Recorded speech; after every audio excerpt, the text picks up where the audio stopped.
Instant vers les hits. Pour l'heure, l'info, il est 7h30. Impact FM, l'info-région avec Olivier Tomezzoli.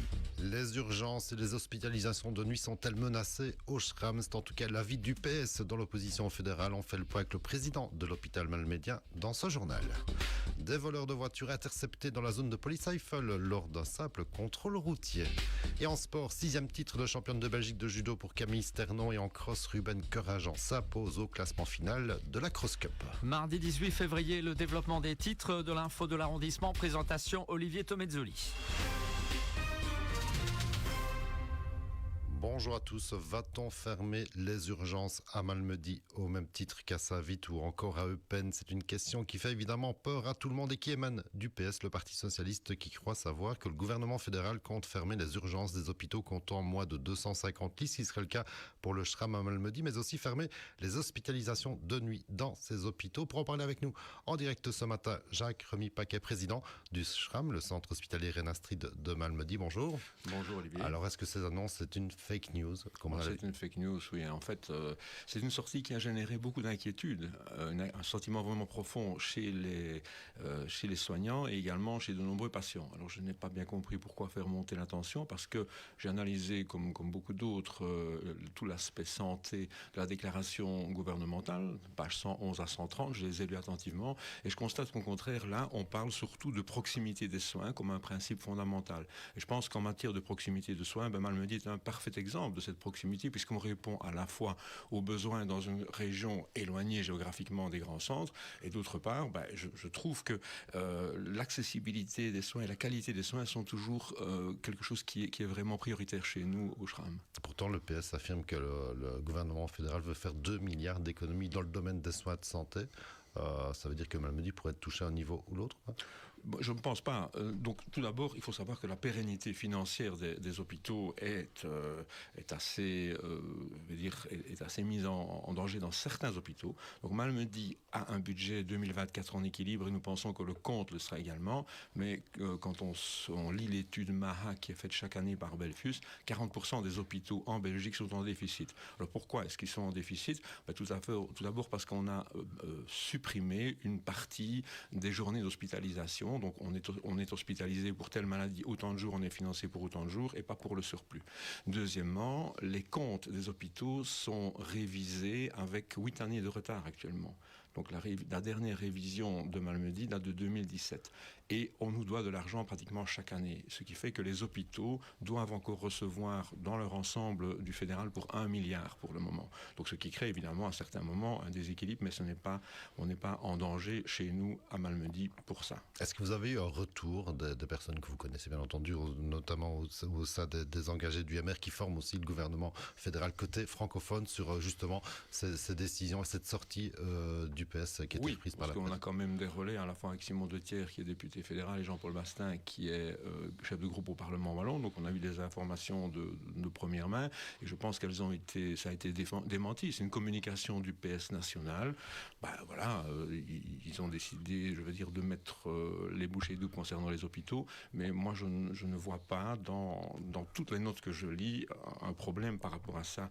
Il faut savoir aussi que le départ de tout ça, c'est une position de la Fédération hospitalière flamande qui dit, en Flandre, dans un contexte flamand, il faudrait rationaliser les hôpitaux et ramener les hôpitaux de moins de 250 lits en hospitalisation de jour et supprimer certains services d'urgence. Or, les besoins en soins sont différents d'une région à l'autre.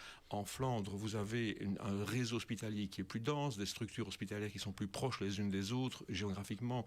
Or ici, en Wallonie, c'est tout à fait le contraire. On est dans une région rurale et la situation est différente puisqu'il y a quand même de grandes distances entre les hôpitaux. Mais même en Flandre, la Fédération hospitalière flamande dit il faut maintenir, il ne faut pas compromettre en tout cas les délais d'intervention dans les urgences et il faut aussi tenir compte d'une répartition géographique. Donc, je crois qu'on a extrapolé à partir de cette note-là et on a donné un sentiment d'inquiétude, voire alarmiste, qui ne correspond pas en tout cas à ce qu'on trouve dans les intentions du gouvernement. Et j'ai entendu que le ministre SP, donc vos Reut, Frank Vandenbroek a complètement nié cette intention. Ça veut dire que ce sont des raccourcis pris par le PS pour faire peur? Oui, c'est une communication qui se passe au degré national du PS, donc vraiment à tout à fait un autre niveau, parce que c'est pas du tout, je pense, ce que le PS de Malmedy pense, puisque moi je travaille depuis 6 ans avec Ersel Kaynak, c'est un grand défenseur du SRAM. Il est d'ailleurs beaucoup intervenu l'année dernière pour obtenir les subsides pour nous permettre de faire des travaux. Donc je pense qu'il y a une politique nationale, et la communication est nationale. Elle ne tient pas compte évidemment de tous les éléments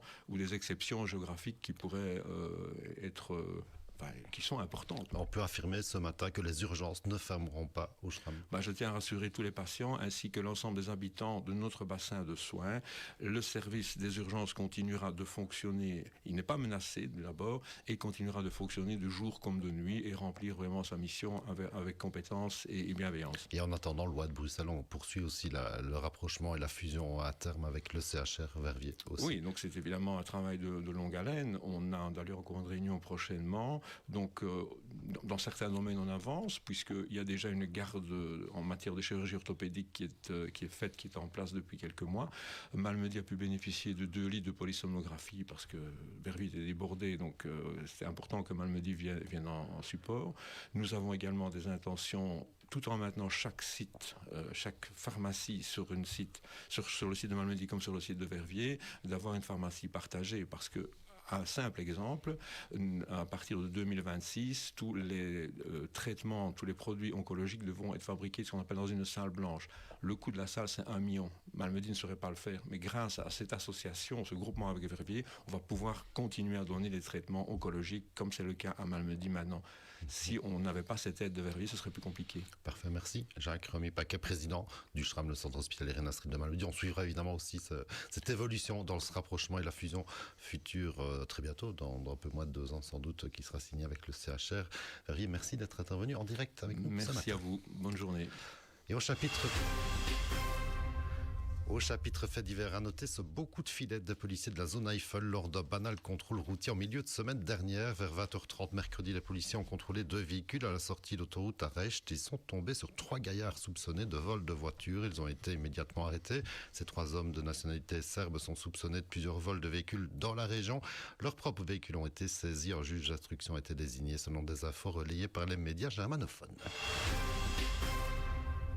En sport, de belles nouvelles pour plusieurs de nos sportifs régionaux, en commençant par Camille Sternan de Trois-Ponts, affiliée au judo club d'Andrimont, qui a décroché ce week-end son 6e titre de championne de Belgique. La toujours jeune judokate s'est imposée en U21 catégorie moins de 63 kg, ce qui confirme le talent de cette surdouée des tatamis qui combat en moins de 57 kg lors des tournois internationaux.